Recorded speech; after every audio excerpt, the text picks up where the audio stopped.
साथियों, कभी सोचा है कि इंसान नंगा ही क्यों पैदा होता है? इस एक बात को आज गहराई से सोचना कि पैदा होते वक्त किसी भी इंसान के तन पर वस्त्र नहीं होते। प्रकृति उसे कुछ नहीं देती, खाली हाथ भेजती है। होना तो ऐसा चाहिए था कि इधर बच्चा पैदा हुआ, उधर कुदरत ने आसमान से उसकी जरूरत की सभी चीजें टपका दी। गाड़ी भेज दी, मकान भेज दिए, ऐशो आराम की सभी चीजें भेज दी, खाने पीने की चीजें भेज दी कि ले भाई खा पी और ऐश कर। लेकिन कुदरत ऐसा कभी नहीं करती। क्या कुदरत के पास ये सब चीजें होती नहीं हैं?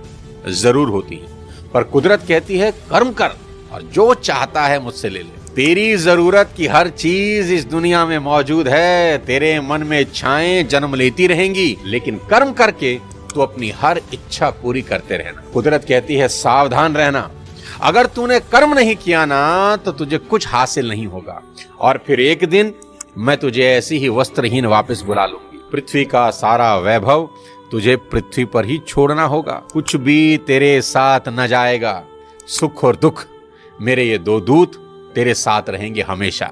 तू जैसे जैसे कर्म करेगा तुझे वैसे वैसे फल मिलते रहेंगे। साथियों, ये है नेचर का चमत्कार। प्रकृति कहती है इस संसार में सब कुछ है जो तुम सोच सकते हो और वो भी जो नहीं सोच सकते, पर कर्महीन के लिए इस दुनिया में कुछ नहीं है। गोस्वामी तुलसीदास जी ने बेहद शानदार लिखा है कि सकल पदार्थ हैं जग माही, कर्महीन नर पावत नाही। यानी इस संसार में सब कुछ है जो तुम्हें चाहिए, लेकिन जो कर्म ना करे उसके लिए कुछ भी नहीं है। गांधी कहते थे सबसे बढ़िया कमाई पसीने की कमाई। उन्होंने कहा जो इंसान बिना मेहनत किए रोटी खाता है ना, चोरी की रोटी खाता है। स्वाभिमानी इंसान कभी दूसरों की मेहरबानियों पर जिंदा नहीं रहते। और इस वीडियो में मैं आपको बताऊंगा कि कोई भी काम कभी छोटा नहीं होता। लोगों की दिक्कत क्या है जानते हैं? मैं बताता हूं। बड़ा काम मिल नहीं रहा और छोटा आप करेंगे नहीं, तो फिर जिंदगी में क्या करेंगे? क्या यूं ही जिंदगी का बेड़ा गर्क हो जाने देंगे? आज जरूर कुछ लोगों के पास जिंदगी के कुछ सहारे होंगे। माँ बाप का सहारा होगा, इधर उधर का कोई सहारा होगा, लेकिन कल यदि वो सहारे नहीं रहे तो क्या करेंगे हुजूर? इस बात को आज अच्छे से समझ लें कि जो समय आज आप खराब कर रहे हैं ना, कल वही समय खून के आंसू रुला देगा और ये दुनिया आपकी बर्बादी का तमाशा देखेगी हंसते हंसते। काम चोर और कर्महीनों की यही गति होती है। नोट कर लो आज मेरी बात कि इस दुनिया में समझदार लोग किसी काम को छोटा नहीं समझते। वो समझते हैं कि छोटे से ही बड़ा हुआ जाता है। अरे दोस्त, तुम पूरा इतिहास उठा के देख लो, हमेशा हर चीज छोटे से बड़ी हुई है। खुद सोचो, दिमाग लगाओ, आप बड़े पैदा हुए थे कि छोटे? सीधा 20 साल के तो पैदा नहीं हुए थे ना, धीरे धीरे ही बड़े हुए। एक छोटा सा बीज ही पेड़ बनता है। मकान ऊपर से नीचे की ओर नहीं बनता, बल्कि नीचे से ऊपर की ओर बनता है। नोट करो, ईश्वर सर्वशक्तिमान है, सारा ब्रह्मांड उनके ही हाथ में है, मगर वो भी जब इस धरा पर आए तो बाल रूप में ही आए। फिर चाहे राम हो, कृष्ण हो, नानक हो या कोई पीर पैगंबर, प्रकृति, नेचर हमेशा छोटे से बड़े होने को सपोर्ट करती है। इसलिए किसी भी काम को कभी छोटा मत समझना। कोई भी काम हाथ में लेकर मेहनत और लगन से उसे बड़ा बना देना। उठो, कमर कस लो, कसम उठा लो कि इस दुनिया को कुछ करके दिखाना है यार, कुछ बनना है। गुमनामी की मौत नहीं मरना।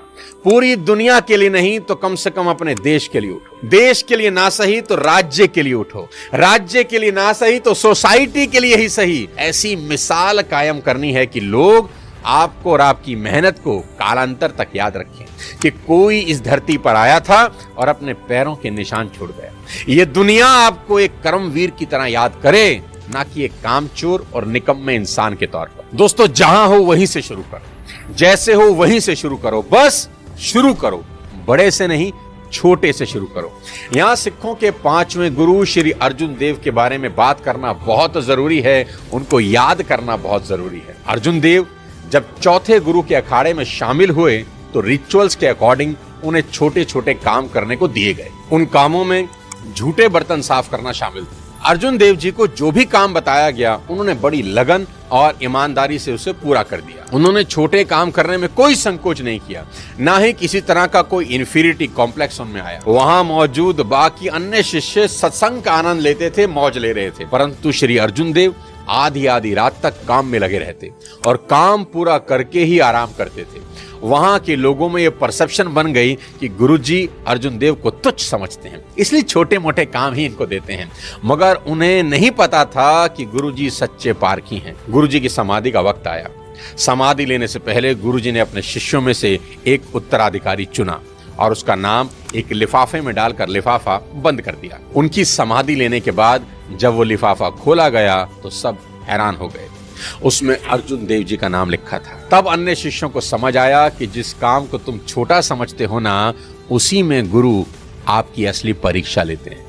कि जो इंसान छोटा काम नहीं कर सकता वो बड़ा काम कैसे करेगा।